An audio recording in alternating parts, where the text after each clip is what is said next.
Hey, what's happening, guys? How you doing? If you are a coach or a high-ticket affiliate and you're just getting started and you're trying to clock up the magic $10,000 mark and things are heading in the right direction, or so you think at least anyway, you're not entirely sure because you might be at the stage where you haven't hit any sales yet. Now, I'm going to say something so glaringly obvious that you'll probably want to kick yourself, and I think a lot of people actually miss out on this point. But if you are focusing on the outcomes, $1,000 sale, $10,000 per month, whatever it might be, right? The important thing to take note of is not the outcome itself, it is what you can control. Now, the reality is all you can really control is your inputs. That's the only thing you can truly control in this environment. So if you're a Facebook organic marketer and you're out there thinking, oh, I need to go and target 10K per month, great. Well, how are we going to make that happen?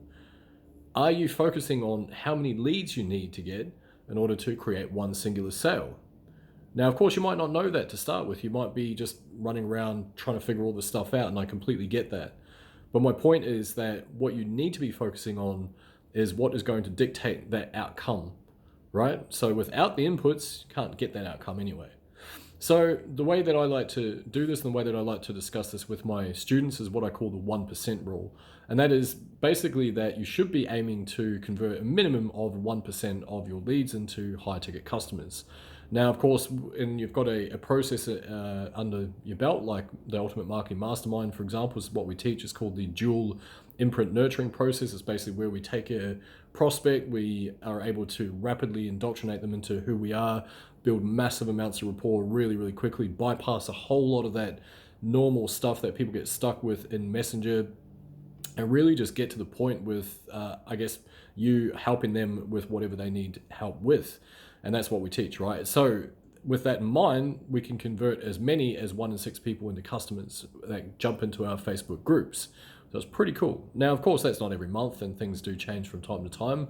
But anyway, going back to my point, if you focus on the 1% rule, now what we can do is instead of going, okay, I want the 10K per month mark, what do we need to do in order to create that one singular sale, first and foremost? Now, let's make a couple of assumptions here and basically assume that we're going to make around about $1,000 per sale. Nice and easy, 10 sales, 10K per month. Easy, right?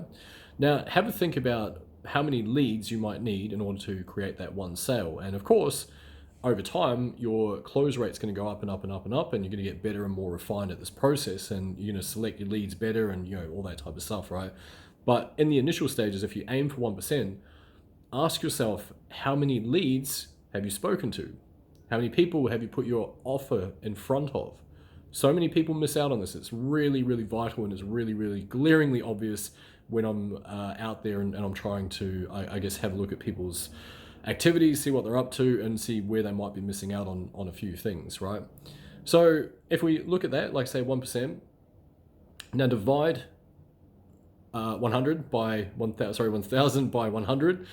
You would never believe I worked in finance for like 8 years, right? It's ridiculous. Anyway, 1,000 divided by 100 equals 10. Guess what?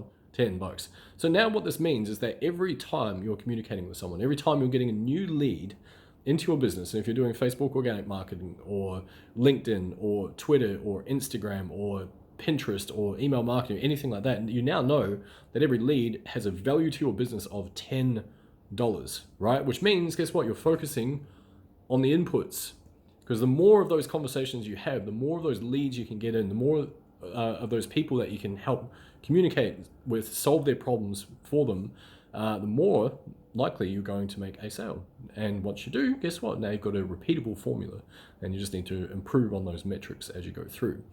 So that's it for today. Real quick one. Like I say, focus on the inputs, which are going to dictate the outcomes. And in doing so, it's going to help you take your dream, which is like 10K per month or 50K per month or 100K per month, whatever it is, and break down the actual numbers that you need to be hitting in order to hit those particular goals. And like I say, what tends to happen is over time, you start to get that data. Okay, well, I'm at 2% now because it's doubled my close rate. Cool, okay, so every 1 in every 50 people I can now close, and then it goes higher. And then you think, okay, well, maybe I'll add a lower ticket thing in then and start grabbing people in that way and try to ascend some of those buyers, right? So you start to get quite malleable, which means that your close rate goes up and up and up, and you start building this buyer pool, and then you can start to nurture those leads and get them their lifetime customer value ascending over time. So anyway, that's it for me today. I hope you guys have a good one. Thanks for watching. Feel free to hit the follow and subscribe and all that type of stuff, and drop any comments if you're interested in learning more. Cheers.